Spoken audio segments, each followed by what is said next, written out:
Kini si Nene, ordinaryong grade 1 pupil sa usa ka pampublikong tulunghaan dinhi sa Jensan.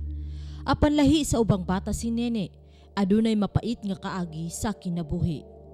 Sa edad nga 7 anyos, siya usa na ka biktima sa rape. Pagawas na ko ni Vera ko nilo, nidala ko sa sangitan. Subling gisaysay ni Nene ang mga panghitabo.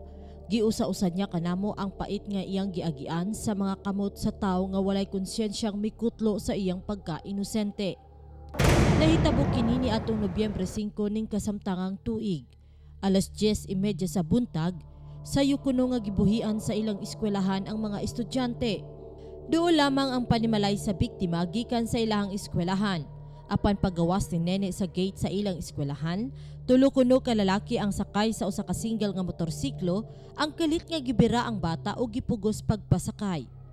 Gidala kuno si Nene sa hilit nga dapit sa usa ka barangay sa Jensan ug dinhi gihimo sa mga suspect ang krimen.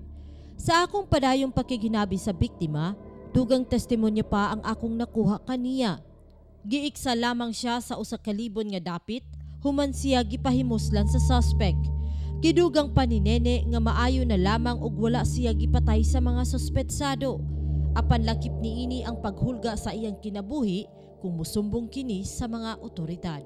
Itim sila, tanan.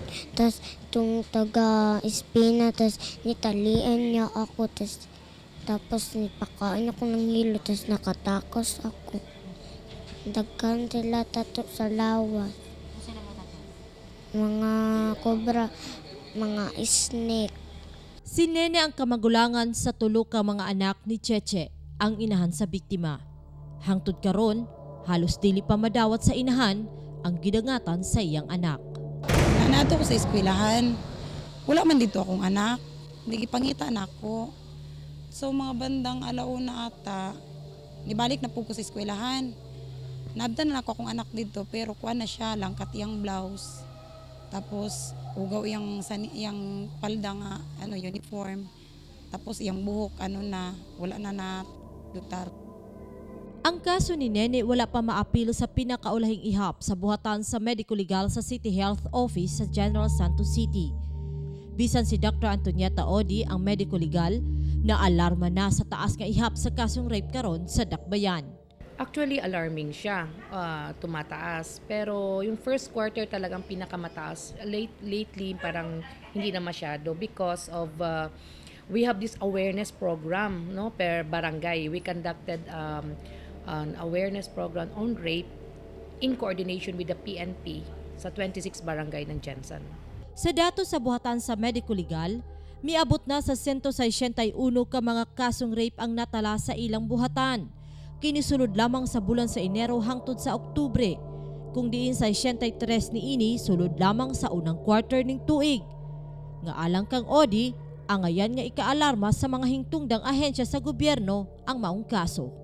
Adunay mga barangay nga gitumbok si Odi kung diin sagad na tigayon ang kasong rape. Kinibase usab sa mga nagkadaghang biktimang nagikan sa maong lugar.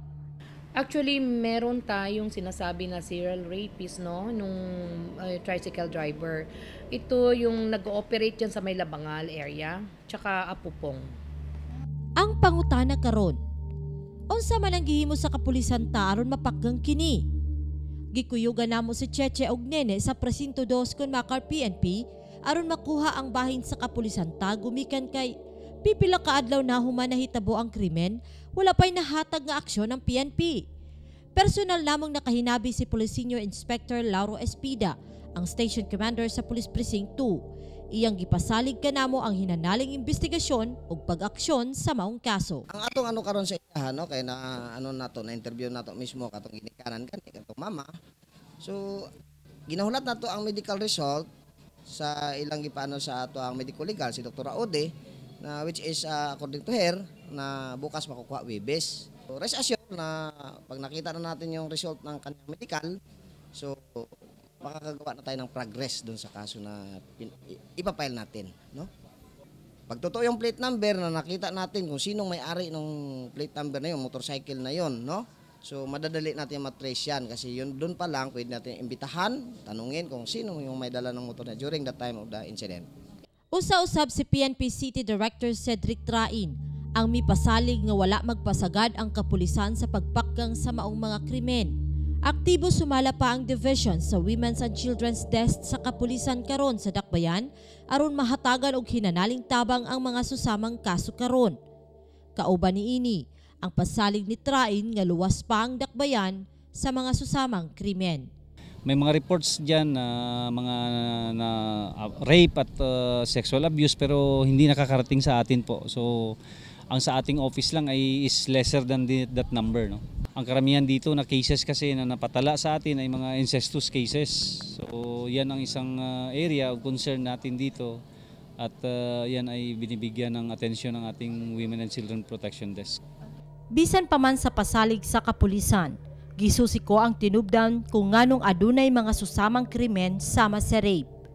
Nganong adunay mga inosenteng sama ni Nene ang angayang mabiktima.